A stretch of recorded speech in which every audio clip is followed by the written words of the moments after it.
Everyone. Yeah. Bobby is the first to be present. Thank you. Yes, of course. So, this is, I think, is the last in this series of talks on Swami Vivekananda's contribution to religion and spirituality. And what I'm planning to do today is some kind of a winding up.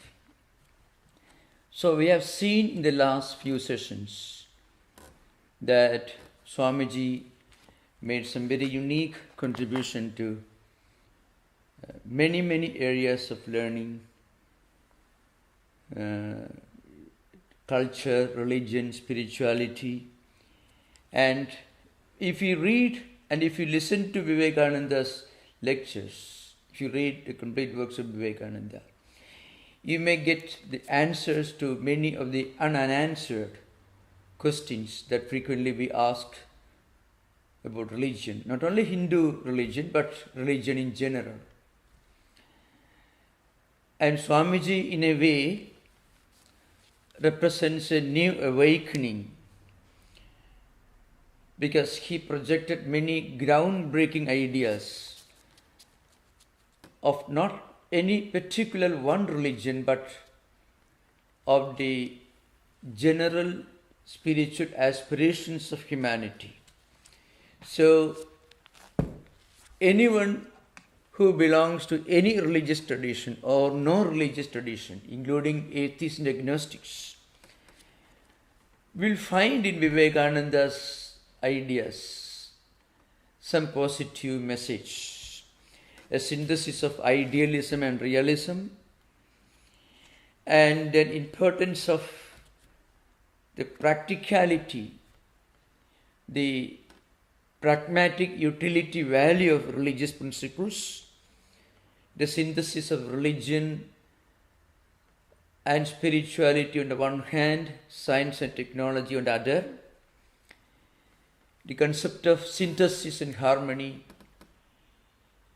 at different levels of values, cultures, civilizational ideas, the synthesis of the old and new, the synthesis of heart and intellect, the synthesis of humanism and transcendentalism, and even Swami Vivekananda voices his ideas in this defense of social justice, human rights, women empowerment, especially in Indian context.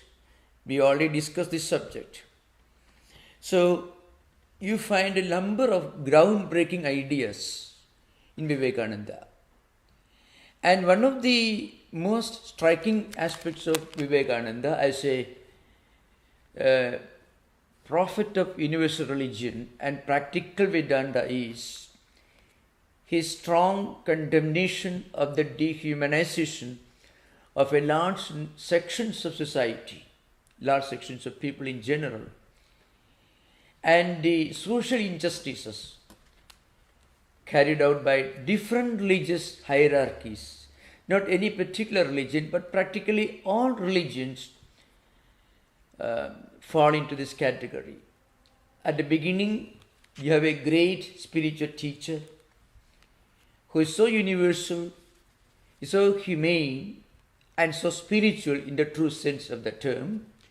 And then slowly, in course of time, his ideas sometimes get misrepresented, and the hierarchy takes charge of the entire responsibility, a kind of monopoly of interpreting that prophet's ideas. And then this hierarchy lays down rules and regulations, do's and don'ts, and creates a wedge between the common spiritual seeker and the great spiritual teacher himself. Now this happened in Hinduism, in Christianity, in Buddhism, and in much more serious and intense manner in some other religious traditions also, and you can find the manifestations of those terrible things in this 21st century. In Christianity, for example, the endearing, the humane picture of Jesus, the symbol of self-sacrifice, compassion and mercy.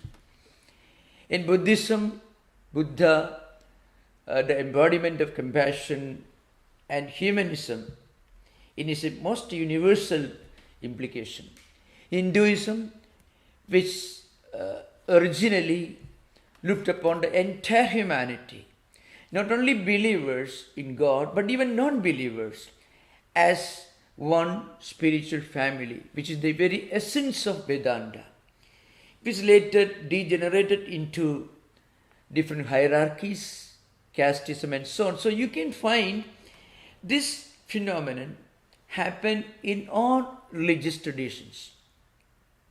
In other words, spirituality came to be interpreted to be religion. Now that is something, this needs some explanation. If you look at the original teachings in the light of the life of the life and activities of the great teachers, you can find they were all talking about spirituality. Religion is a later phenomenon. Religion was actually the creation that happened very often after the passing away of the original teachers. Because religion as we understand today, as it came to be understood in modern times, is very divisive and frequently it is a prison wall of a holy book, certain do's and don'ts and rituals, belief systems, and of course some mechanical practices and a strong faith in the finality of the teachings of that particular religious leader or teacher. But if you look at the teachings of Jesus, he was a very universal man. He was the symbol of universal spiritual humanism. If you look at Buddha, the same is true, it may be in a greater sense. And look at the Vedanta and Vedas. Vedas speak only about humanity and the presence of the divine in every human being. Not only in human beings, the whole creation is an expression of the divine. And this is the this is the picture of religion in its beginnings and in gradual unfoldment. But slowly, you know what happens? It came to be monopolized by hierarchies. It is happened in all traditions. And Vivekananda's signal contribution to religious thought is that in modern times, he shakes us, he awakens us, and he forces us to open our eyes to this problem and to rectify this problem. And so, in most of his writings, there is a call, there is a exhortation to all great believers in religion. You please go back to your original source. So when he addressed the Christians, he told them to go back to Christ. When he addressed the Hindus, he asked them, you go back to the Vedas. And when he talks about the duty of modern Buddhists, he tells them, you go back to the original teachings of the Buddha. And this in a way Vivekananda repeated whenever he discussed other religious traditions also. So that's why, surprisingly, if you look at Vivekananda's teachings, you find he looks upon Jesus Christ as an incarnation.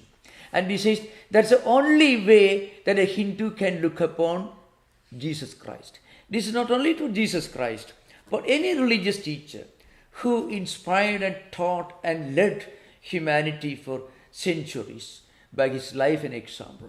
He can only be looked upon as an expression of the eternal divine, which in Hinduism is called an avatara or incarnation.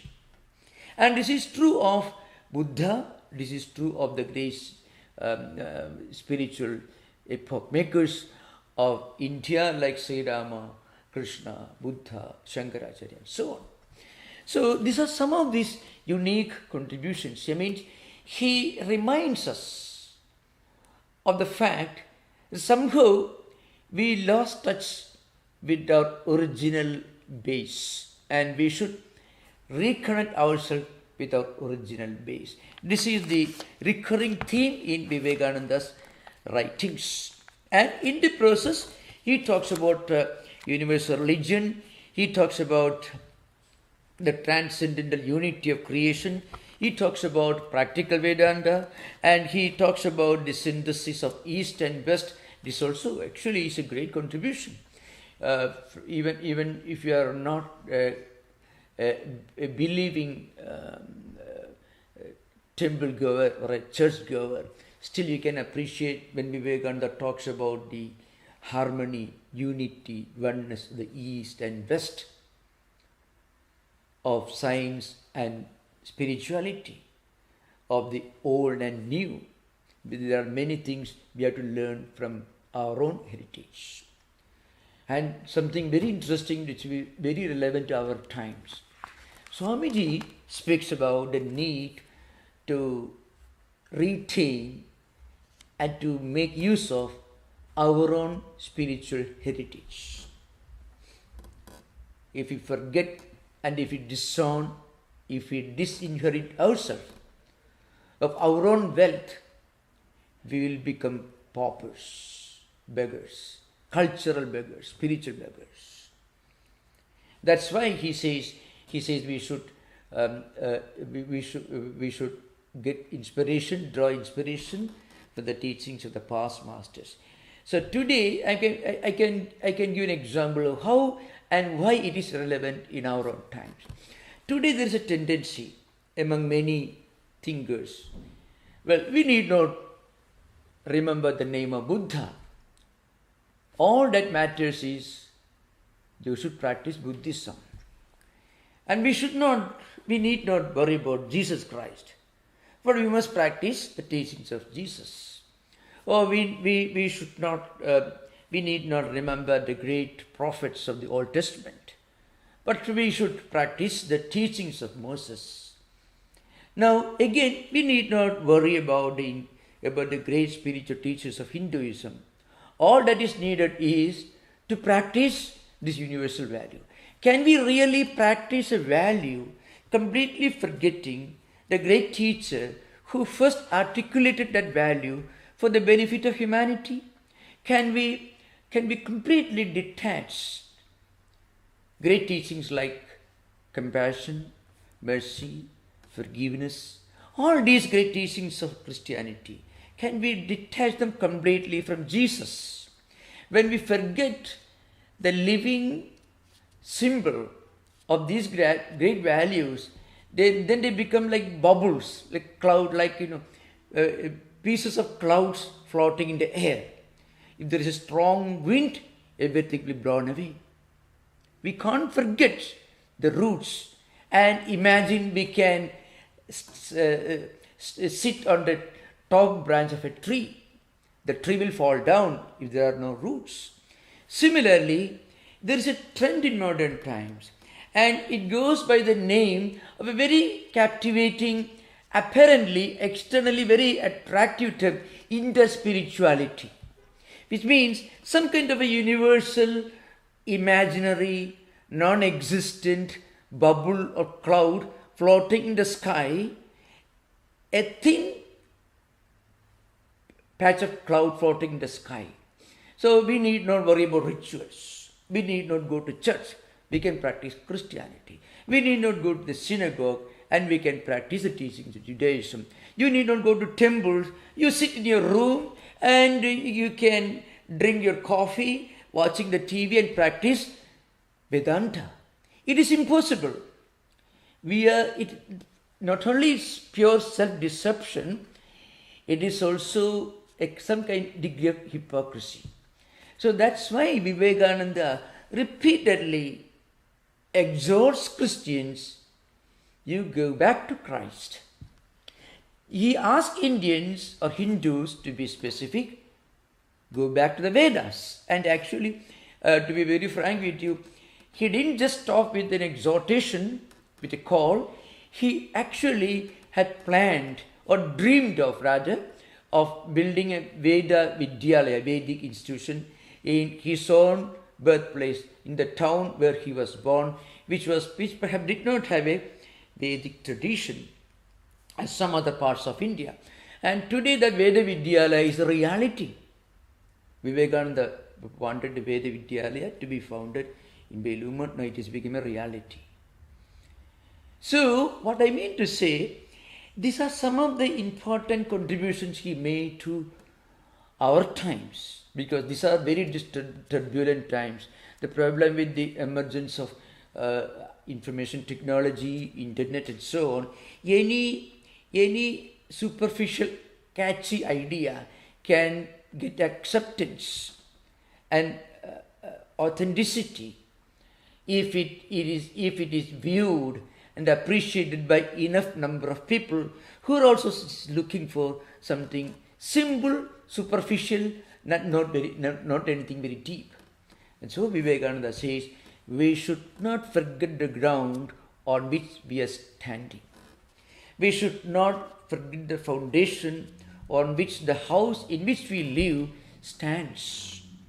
We should not disown our own heritage, because these great founders of religion, whether Buddha or Christ or whoever may be, they symbolized, they lived, they practiced many of these great ideas. So their names should not be forgotten.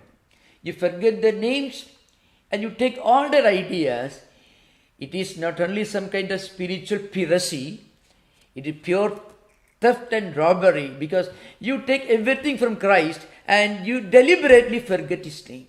It is piracy actually. We should not do that. Like the Vedanta also. We cannot talk about Advaita Vedanta and forget Shankaracharya. We should not talk about the emergence of Vedanta in America or Europe and forget Vivekananda, because it is Vivekananda who brought this great spiritual teaching to modern West in the later half of 19th century. So, and that is true of all traditions, not only Hinduism or Christianity, but Buddhism, Judaism, and all other traditions as well. So this is one of his signal contribution. Please don't forget the roots of the tree on which you are sitting, of the branch of the tree on which you are sitting. That's an important. So in this respect you can find he has a new approach. Now I shall continue this discussion, just giving a background which in part I already gave at the beginning of the session. The times in which Vivekananda articulated these views. As you know, it was 19th century. Vivekananda lived in the later half of 19th century, passed away in 1902. So that was a time when students studying in Vivekananda's town or schools and colleges in the city of Calcutta, they were reading books on Kantian philosophy, German idealism, utilitarianism, the works of Bentham, J.S. Mill, and so on.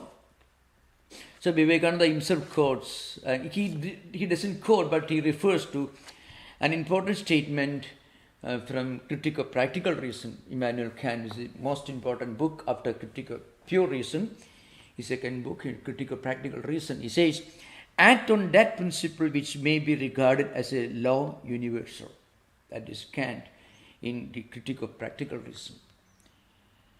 Vivekananda doesn't quote this statement, but he refers to the emergence of a universal law as a principle for all human actions, which has recently emerged in Europe. He is referring to the teachings, the Critique of Practical Reason. And then he also refers, not in a very complimentary language, he refers to a great statement from John Stuart Mill, again without quoting.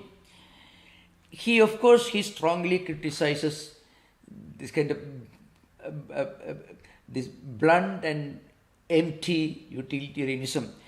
Pleasure alone is good or desirable in itself. So pleasure alone is good or desirable in itself. Our actions are right in proportion as they tend to promote happiness. By happiness, J.S. Mill meant material happiness. And remember, why these statements are important. Swamiji refers to J.S. Mill's teachings and also Kant's idealistic teachings.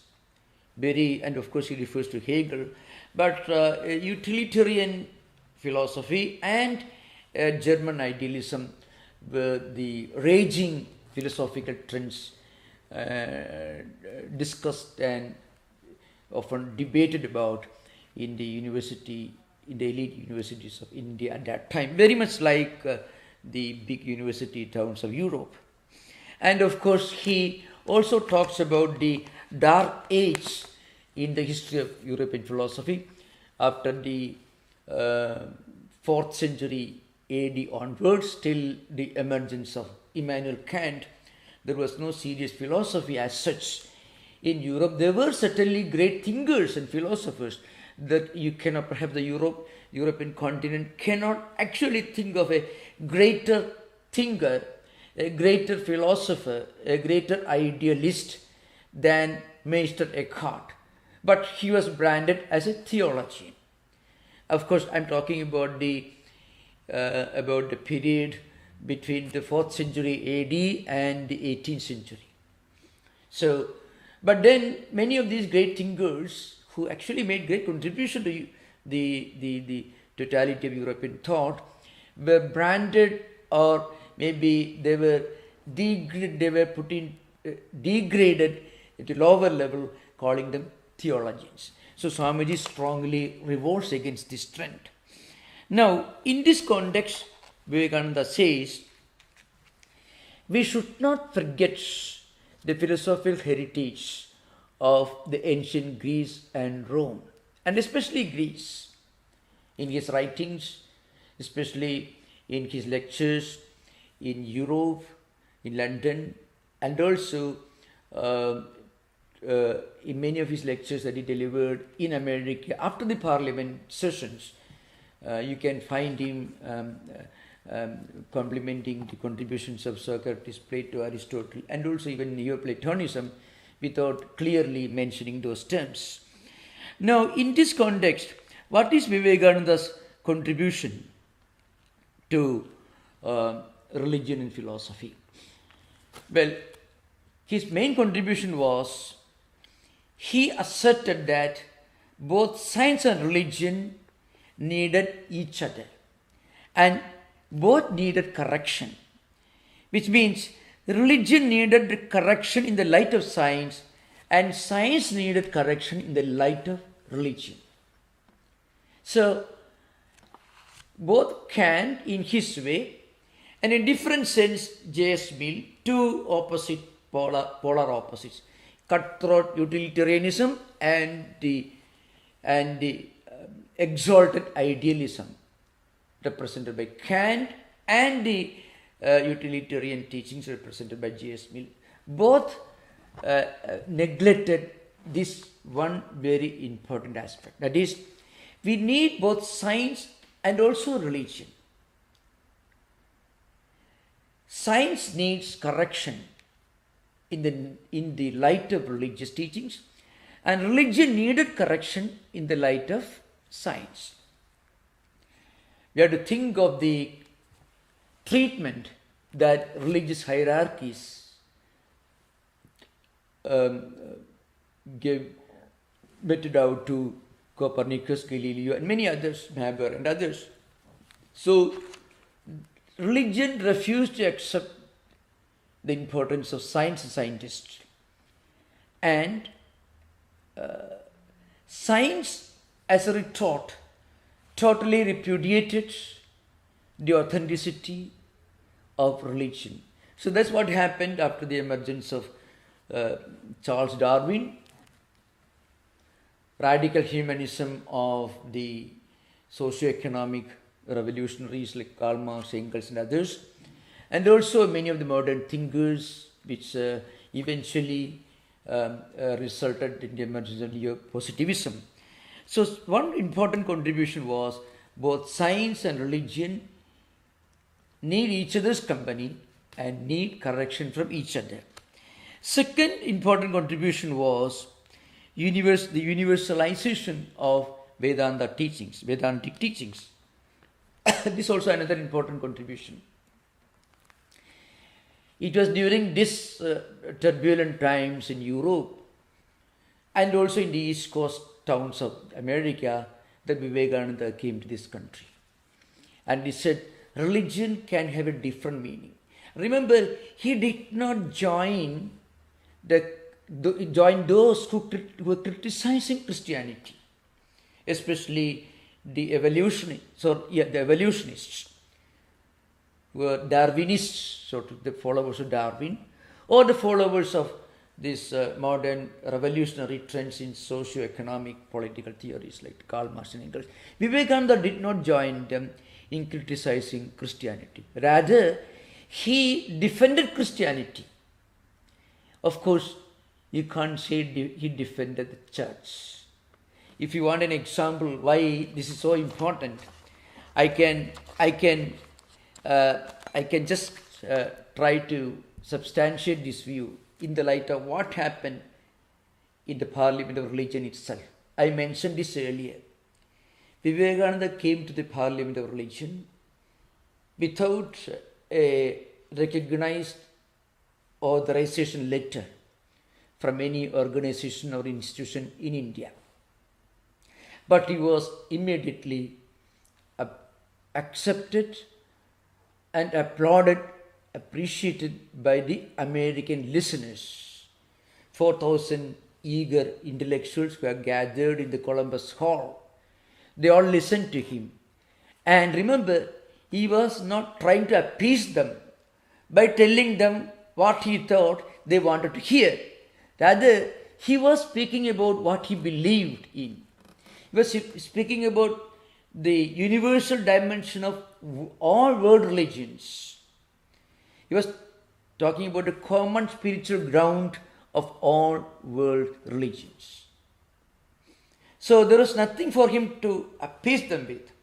And not only that, he was not mild in his criticism of Christian missionaries who were doing a lot of work in China. Some of them were doing wonderful work, but many of them were doing work which was not really very wonderful. In China, in Sri Lanka, in India, and many other countries. Vivekananda criticized and told them, you bring Christ, but you are bringing, in his own language, brandy bottles. That's strong language. It's a great orator.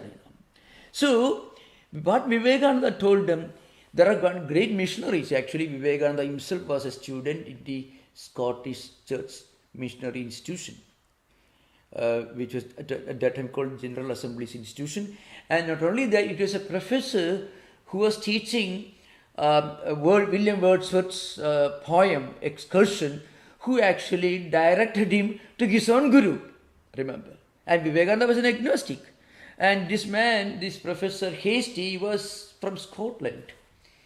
Of course, later he quarreled with the Scottish Church and there was a litigation. He left India and many other things. He was a great translator of many of the classical works from Latin into English. His name is well known for that. And he later had some altercation with the church authorities and he left India. But remember, it was his own Scottish missionary professor who directed him to Sri Ramakrishna. And for what? To understand what the word trance, in a kind of higher concentration, you may call it samadhi in a loose translation, means actually. So Vivekananda was grateful to them. And not only that, I mentioned this in earlier sessions, He himself joined the Freemasons in one of the lodges in Calcutta. I already mentioned this earlier. W.C. Banerjee read out the oath to him. This is Vivekananda's background. He was a great lover of Christ, but he was not a lover of the church, because they were interested only in converting people. They were not interested in bringing the teachings of Jesus. Of course, remember, when Mahatma Gandhi himself, later on, in many, many statements, he repeated Vivekananda's ideas. Christ's ideas are great, but we need men like Christ to teach them, not aggressive evangelical missionaries who call them names, calling them heathens. And of course, I'm not going further into that. So remember what I mean to say, Vivekananda was talking about the universal spiritual aspirations of humanity in the Columbus Hall. And 4,000 highly educated, cultured, civilized Americans applauded him and approved him. Now, another picture. There was another gentleman. There were many other Indians who came from India with proper authorization. They were recognized. Unlike Vivekananda, who was a monk, these men were big intellectuals, well-known intellectuals, writers, and some of them, like P.C. Majumdar himself, was familiar with Ramakrishna Paramahamsa. He had participated in the Brahma Samaj meetings, and he had seen Sri Ramakrishna. He had actually written about Sri Ramakrishna also, P.C. Majumdar. And he was the leader of the Brahma Samaj, which is somewhat of a reformed church within Hinduism, which was more like Unitarian Christianity than Hinduism itself. The P.C. Majumdar, if you read his lectures in the Parliament of Religion, it was so apologetic, so in such an appeasing tune, he talks about the need for Indians to accept Christianity. That's something very interesting. For your information, I am reading from page number 1580 of the second volume of the well-known book. The book is The World's Parliament of Religions by Reverend John Henry Barrows, D.D. He has written this monumental work in 2 volumes. That means the history of the proceedings of the Parliament of World Religions. Towards the end of this second volume, there is one chapter, the influence of the Parliament, the grandeur and the final influence of the Parliament. And there, the author's name is not mentioned. There is a reference to some of the statements made by Mr. Majumdar, who came from the same city of Calcutta, like Vivekananda, and who came as a delegate of Brahma Samaj, which professed to be a reformed church within Hinduism, but it actually rejected and repudiated many of the fundamental tenets of Hinduism. It repudiated Vedanta and also repudiated image worship. So, in other words, it rejected the PhD and also it rejected the need to go to the kindergarten. So what will you do? So that was the kind of organization that he represented. And you know what he says? I regard Christ, said Majumdar, as an essential factor in the future of India. Mr. Majumdar. The Parliament of Religions opens up the gate of a golden era, an era which shall purge off all the unchristian elements of the different faiths, both Christian and non-Christian, and unite them all in Christ. Vivekananda, on the other hand, he exhorted all believing Christians to actually practice and go deeper into the genuine teachings of Christianity. It means Christ. Go as close as possible to Christ, which is essentially what every ordained priest is expected to do, supposed to do. So, Vivekananda, on the other hand, exhorted all believing Christians to go as far as possible as close as possible to Christ.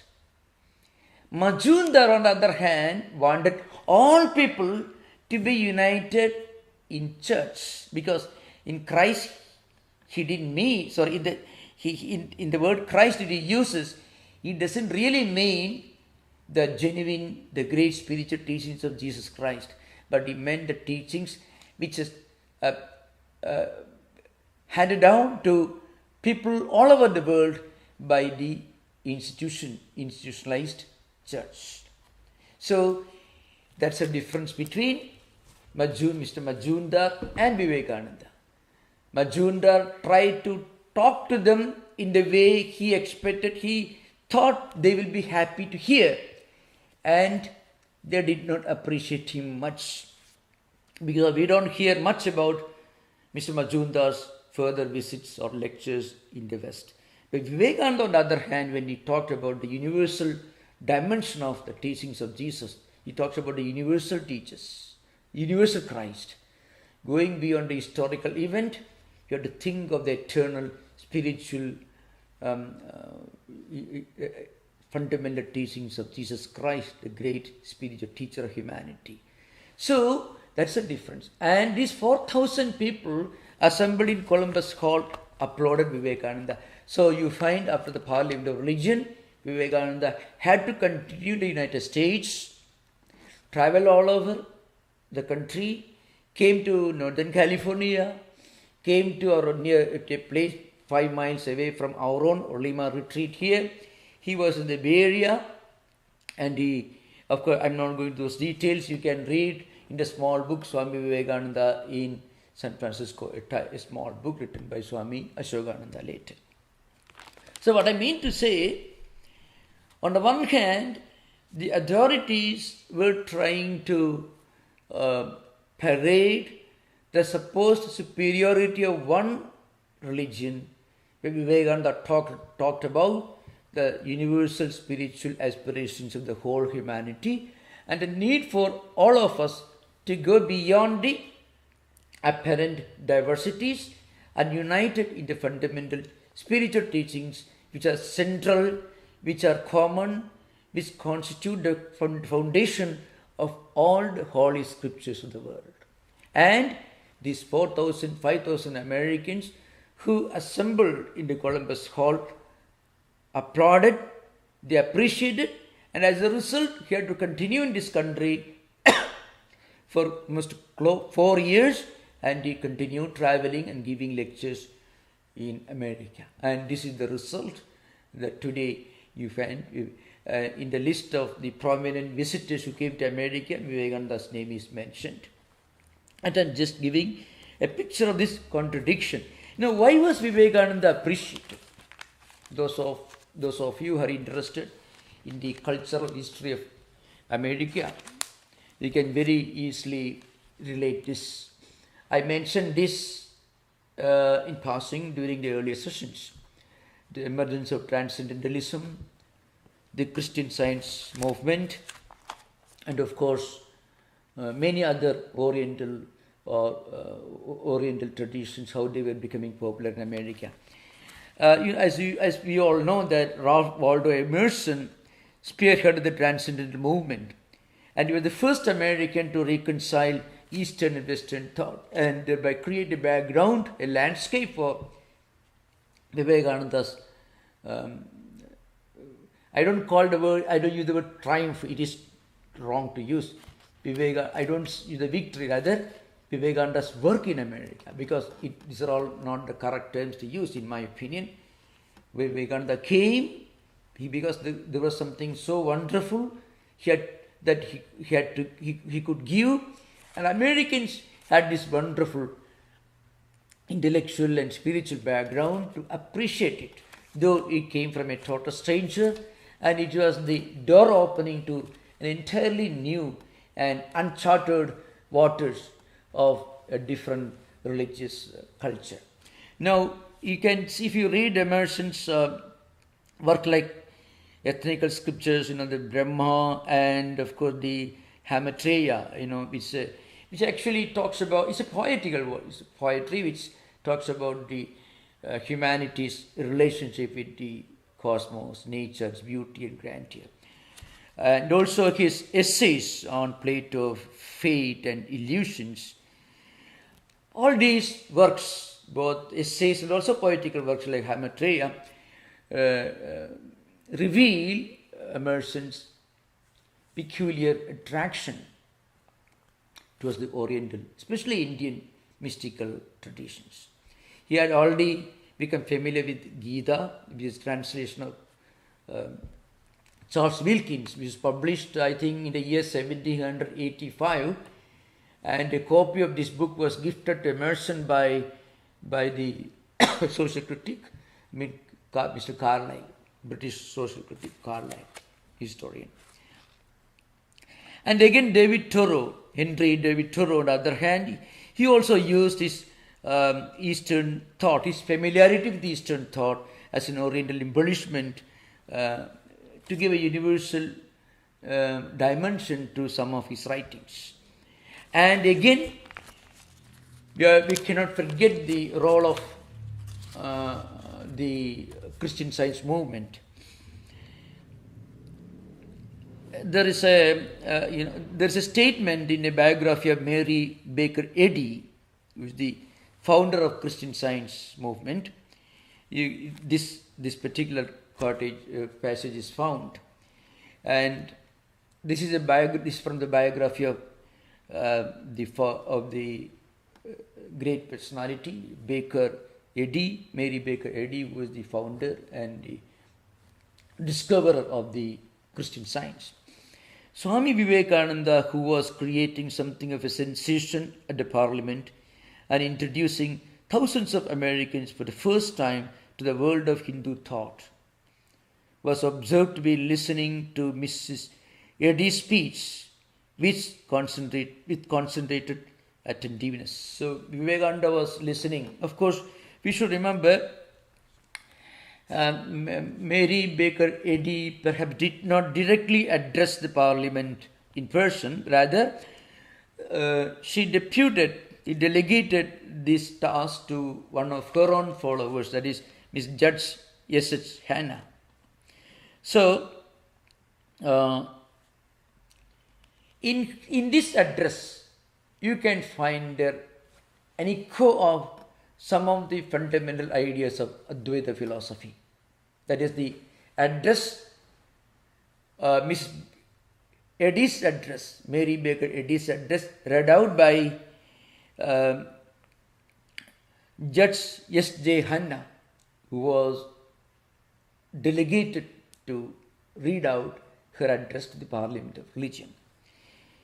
According to the law of optics, how transient a blessing is material sight. When a wound on the retina may end the power of light and lens, only the spiritual vision, the sight of or sense of God and His universe can never be lost. I mean, you can find a little bit of this idea. I mean, the ultimate, everlasting, eternal truth, the deathless reality is only Brahman. Everything in this world, including the physical body, including our ability to see things, to hear things, to smell things, all these powers of the senses and body, they are peripheral, they are impermanent. So these ideas were already articulated by the Christian Science teachers, especially the East Coast, even before Vivekananda's address the Parliament of Religion. That's why when Mary Baker Eddy's address was being read out, Vivekananda was listening, and Vivekananda's the appreciation that Vivekananda received in the Parliament of Religion was clearly noticed by the followers and leaders of the Christian Science movement who attended the Parliament of Religion. Now, there were, of course, some critics, no doubt. Very often you find an ideology or a great spiritual ideal. It grows in relevance and importance through criticism and critics. And frequently, a great idea frequently decays by blind support by the work of their own blind adherents. So, we can find that in Vivekananda's case also. Even after the parliament had come to an end, some of the representatives who came from India, who did not, of course, share Vivekananda's universalism in his approach to religion and spirituality, they did not fully approve of his teachings. And so that's just in passing I mentioned this, that's all. So because a great spiritual idea frequently grows in relevance and importance through criticism. And very often an idea which may not be spiritual, which may not be very great, may attract immediate appreciation, and that immediate appreciation can be the beginning of its decay. This happened in the history of Indian philosophy. For example, after Adi Shankaracharya's passing away, there was a huge philosophical awakening, and number of books were written substantiating, supporting, reinforcing Advaita Vedanta of Shankara. But it was immediately followed by a succession of critics, both from the Visitadvaita tradition of Ramanuja and also from the Dvaita tradition of Madhvacharya.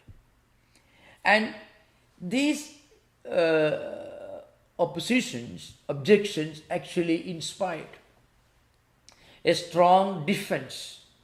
And as part of this phenomenon, some of the most profound dialectical works, including Madhusudana Saraswati's Advaita Siddhi, which appeared in the 16th century, and before him, Sriharsha's Khandana Khandakadya, Chitsugacharya Chitsuki, all these prominent works were written defending Advaita Vedanta against criticisms. So what I mean to say, Vivekananda was also no objection.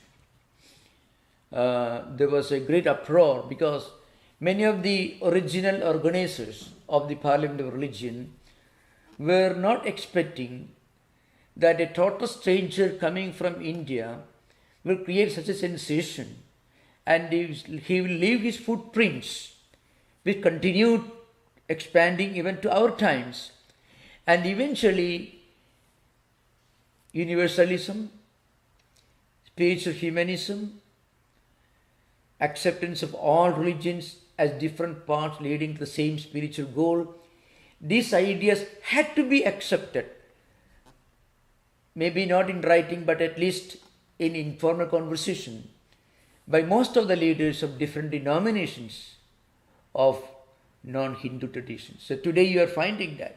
Today you cannot talk to any cultured, civilized person and tell him that my religion is the only religion, all other religions are wrong. You cannot say that. Of course, there are people who will share that view, but in normal civilized conversation or debates, in dignified conferences, you have to somehow articulate some degree of universalism, tolerance, and acceptance of other traditions. You cannot call another religion as devil worship, as people used to do in early days. Now you don't do that. Why? That's the effect, that the influence of Vedanta, Advaita Vedanta.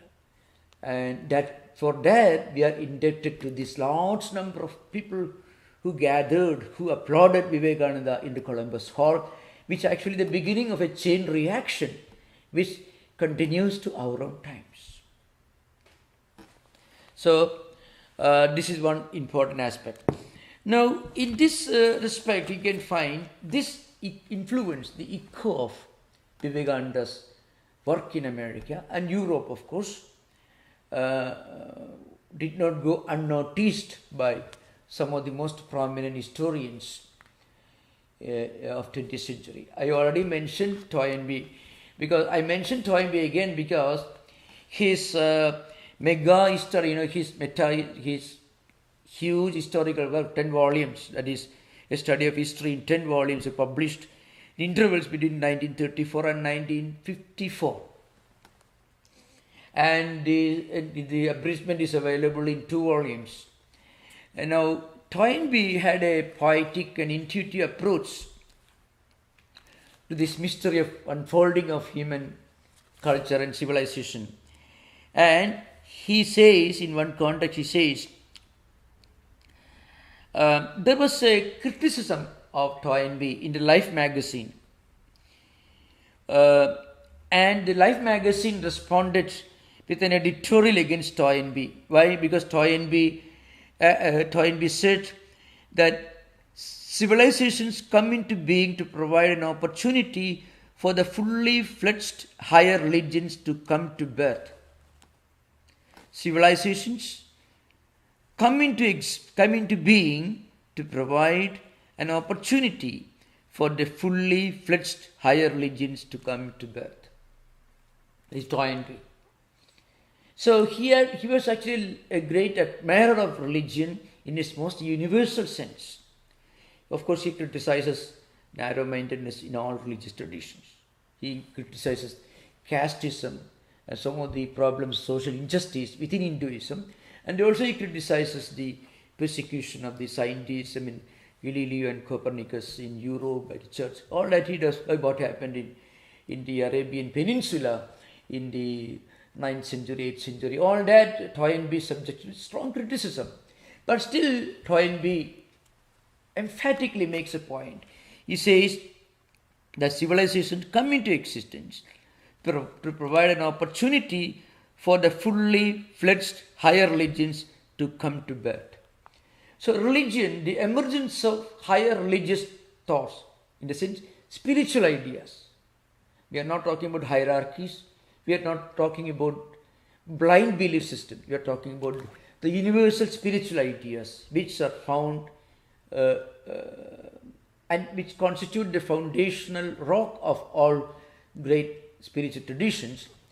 And Toynbee says, all civilizations emerge and unfold and manifest and grow and evolve in order to give birth to these higher spiritual aspirations of humanity. Now, Life magazine, in an editorial, criticized Toynbee. That complaint that none of the religion's organized forms is sufficiently universal, confusing truth with theological latitude that demand a merger of faiths into a world of faith before they will believe any. In effect, they are more Hindu than anything else. Anybody who talks about universality, total acceptance and respect for all religious traditions, accepting all religious traditions as equally valid paths leading to the same goal. It is more like the Hindu than anything else. This is the criticism raised against Toynbee. But you can imagine, Toynbee still is remembered as a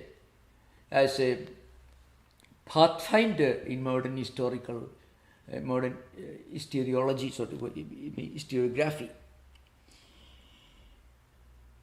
And then Toynbee has said something very Toynbee viewpoint may be welcomed by people from many faiths when he wrote, the brief span of 5,000 or 6,000 years within which we have seen civilizations rising and falling is sufficient to show us that these ups and downs are not the true barometer of man's success or failure. Our secular life in this world is only a fragment of some longer life of higher dimensions. It looks as if our tribulations on the secular plane were actually opportunities for achievement in the spiritual sphere. So what I mean to say, even in the works of great historians who are not necessarily Vedantins, but who are certainly honest, sincere, dedicated students of this unfolding mystery of human civilization. When a man like Toynbee's approach to religion and civilization, you can find an echo of the universalism that Vivekananda articulated in the Parliament of World Religion in 1893. So that is the extent to which Swamiji left his footprint on the Western Hemisphere by his talks in Chicago. Now, this series of lectures comes to an end with this. Thank you so much. Now, those of you who are interested in asking questions, you are most welcome. After that, we will have invocation. Thank you. Namaskar.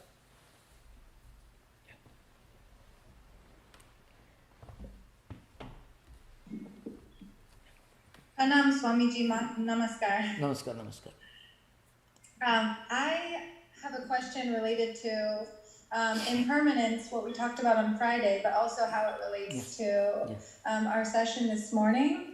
Swami Vivekananda has a quote that says, "Everything is substance plus name and form. Name and form come and go, but substance remains ever the same. Substance, form, and name make this picture. When it is broken, you do not call it a picture anymore, nor do you see its picture form, its name and form vanish, but its substance remains." Now, I might be unfamiliar, but I'm pretty sure the German philosopher Kant, I might have them confused, was the one who talked about the table being real or not real.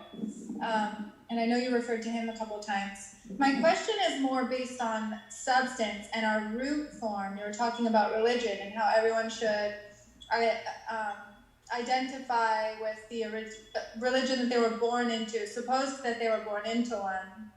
For agnostics, like myself, or for people that are spiritual seekers or philosophical thinkers, who don't really deny our history, but embrace our expanding ideology of what God is, or what Vasudevaya is, or all consciousness being. And what do you think about partaking in that? Like, what do you think if we don't identify as Hindus or as, but we embrace Eastern thought, what is your take on that? Yeah, okay, thank you. First, coming to Kant, Kantian philosophy is the highest reach during the post-Neoplatonist era in the history of Western philosophy. The problem with Kant was Kant did not articulate a transcendental reality which is of course unknown but can be experienced as our own inner being. So he believed he believed it is unknown and it is unknowable. Vedanta, on the other hand, strongly articulates the impermanence of the relative and the reality of the transcendental reality called noumenon, as in Kant's language. It is unknown, unknowable, beyond the perception of mind and sense and the five senses of perception. And Advaita agrees with that, Vedanta agrees with that, but Vedanta goes further and tells you that reality can be experienced as our own inner being if you are ready to take that journey. And that journey is an inward journey, practicing unselfishness. Again, it is not the ideal of unselfishness that you find duty for duty's sake, as you find in Kant, Critique of Practical Reason, but duty of doing work for a higher spiritual purpose. Every work done with total unselfishness as the effect of purifying our mind, our thinking, our emotions and feelings. And once we purify our mind, once we get established in many of these higher moral and spiritual qualities, we become, of course, sadhana sadhushtaya is called in the Vedantic language. I am not going to elaborate. You can see my previous lectures. Or yamas and niyamas in the language of Patanjali. So if a person gets established in these higher moral values, actually that person is undertaking an inward journey. a journey through meditation, a journey back home to our own spiritual home. And once you do that, at some point you will realize that truth within yourself is an experiential truth. It's not an experimental, it is not a concept, but it is something that you experience within. That was something beyond Kant's articulations, his ideas. This is one thing. Second point you mentioned about Hinduism. Really speaking, Hinduism tells you that it is not absolutely necessary or essential for you to practice any ritual. No need for you to practice any ritual. No need necessarily to go to a temple or to do any external mechanical practice to achieve the highest spiritual enlightenment. That's why Buddha, who did not go to a temple, is considered to be a Hindu by all traditional Hindus. He is considered an incarnation of God. It is mind-boggling. Traditional Buddhists in Japan and Cambodia and China may not accept this. But if you ask a traditional Hindu, you will say, oh, he's an incarnation. A man like Vivekananda, he was not a Christian, obviously, he was a staunch Hindu, a champion of Hinduism, and he said Christ is an incarnation. Just imagine that. Not in the sense that Christ is the only incarnation, not the finality of Jesus, but Christ is also one of those great teachers who came from time to time, the history of religions and spirituality. So, it is possible for one to attain the highest spiritual experience without undertaking any external ritual or without formally professing faith in a particular deity. This is a very interesting thing in Hinduism, and that's something very profound to understand. But still, you have to begin somewhere. See, you can learn, you can do your education in your school, in your home, of course. You can appoint a teacher, tuition teacher can come to your home. You can study and you can learn alphabet. You can, in that Tagore was a great poet. He did not go to school. He had a very informal schooling actually. And he became Nobel Prize winning poet. So you can imagine. There were many great men in this world who had their education in their home. They didn't go to schools and colleges and universities. Teachers were employed to teach them in their home.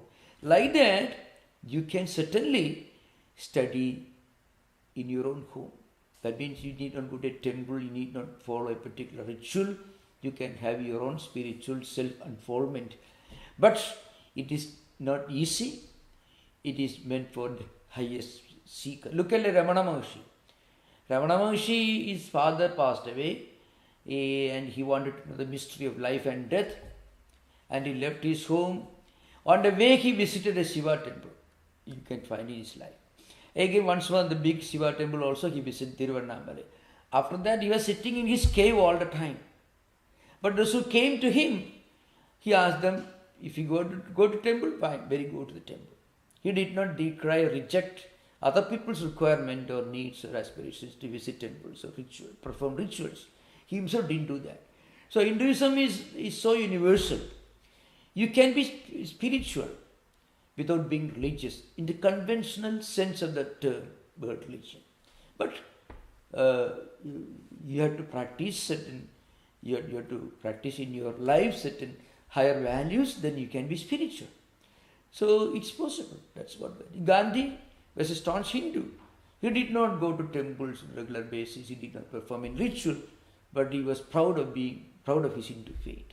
At the same time, he respected all traditions as much as he respected his own faith. So one can be universal. It is not some kind of I reject all rituals because I don't believe in rituals. For a true spiritual seeker, there is neither belief in rituals or disbelief in rituals.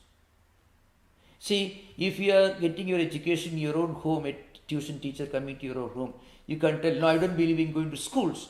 So you tell others, you don't go to school, you can't say that. You can have your teacher, your education in your home, a tuition teacher come every day and teach you, but you cannot say that's for all people. No, others have to go to schools like that. So one great important characteristic of a truly spiritual person, he will be very sensitive to other people's needs, and he will be very sensitive to the fact that others may need other means, other methods, other ways, other approaches, and they will not be intolerant of other people's rights to follow their own respective paths. That broad-mindedness is one central common characteristic of all genuine spiritual persons. I can have my way, but I should admit that you too have the right to accept your own way, your own path. So that is the central, that's central to our genuine spiritual growth and evolution. Yeah. Thank you, Swami. Thank you. The journey of the spiritual man. Yeah. Thank you. Yeah, thank you. Swamiji, if time permits, I have a quick question. Yeah, please. So the comment you made about interspirituality in some forms being approached as pieces of a cloud, that detached from the essence of the original teachings, the fundamentals, so to speak. And as you're wrapping up the series on Swamiji's work, on Palm Sunday, during a series of Judeo-Christian holidays, including Passover and eventually, Easter. The question I have is about how we are continuing the seeds that Swamiji planted. He set in motion a lot of work that continues to be asserted and reasserted decade by decade since his passing. And it seems clear to me that the things that he was responding to are ever present and still worthy of our response in our way, in our time. So the question is, what's next? How are we to see the continuity between Swamiji's work and the situation we now find ourselves in and the work ahead of us? So I think if we can make Vivekananda's ideas more and more known to thinking people, that's the best service we can do. When, as just one institution in Bay Area, of course there are other organizations also. So talking about for myself, I can say all that we can do is to spread these ideas and to make these ideas known to students, the growing generation. That's all. That's one way. You can imagine Vivekananda's influence is still strongly felt in America, directly or indirectly. It should not be measured in terms of the popularity of the work of Vedanta societies or Hindu temples. Vivekananda's ideas have influenced great men in this country who are still prominent, playing multiple roles, including the previous presidents who have quoted Vivekananda. We can imagine Swami Vivekananda's ideas attracted the attention of the top leaders in this country. They are not necessarily followers of Vedanta societies, but they read books, they listen to these ideas. You can find many thinking people. So there is unknown to us, there is this emergence of a new approach to religion, values and spirituality. Of course, there are also some, unfortunately there are some dark realities also that we cannot be blind to them. But still, I think this country has been benefited, and large number of thinking people in our own times understand and appreciate, and in many they remember, and indirectly these ideas have influenced their own views. This is my understanding.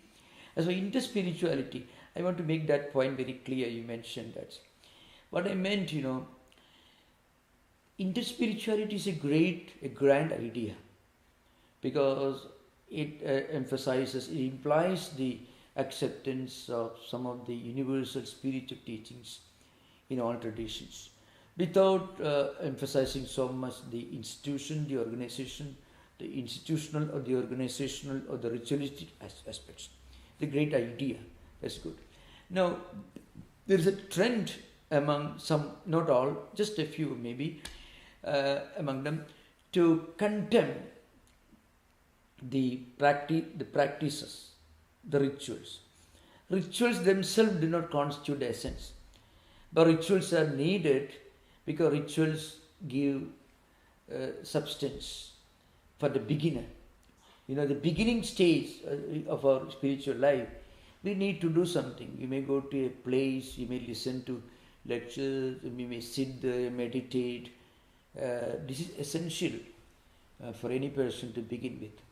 The tendency to completely reject and repudiate the practical aspects of religion and just to reduce everything into some kind of a concept, just an idea, detaching it completely from its practical aspect. That trend is very often found, maybe by mostly among those who misinterpret interspirituality as just a blind ritual rejection of the practical aspects.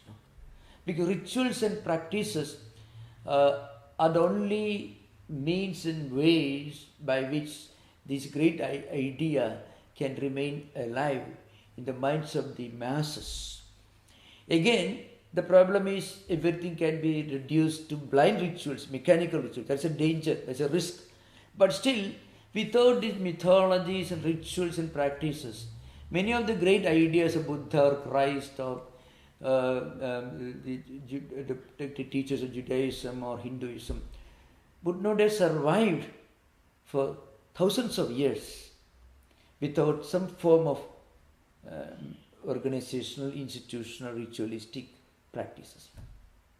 So blind rejection of those aspects can sometimes land us in a vacuum.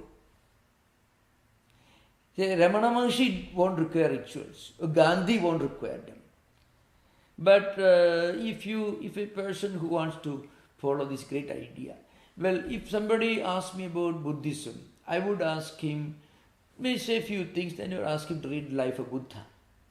Because the life of Buddha, if you read at a short life, that gives an idea of the man from whom these ideas came, at least publicly, and from the man from whom people heard these ideas 2,600 years back. So that gives substance to these great teachings, especially for a beginner. That's the idea. Okay. Yeah. Thank you very much. Thank you. Very grateful. Thank you. So thank you for these questions and wonderful discussions. Okay.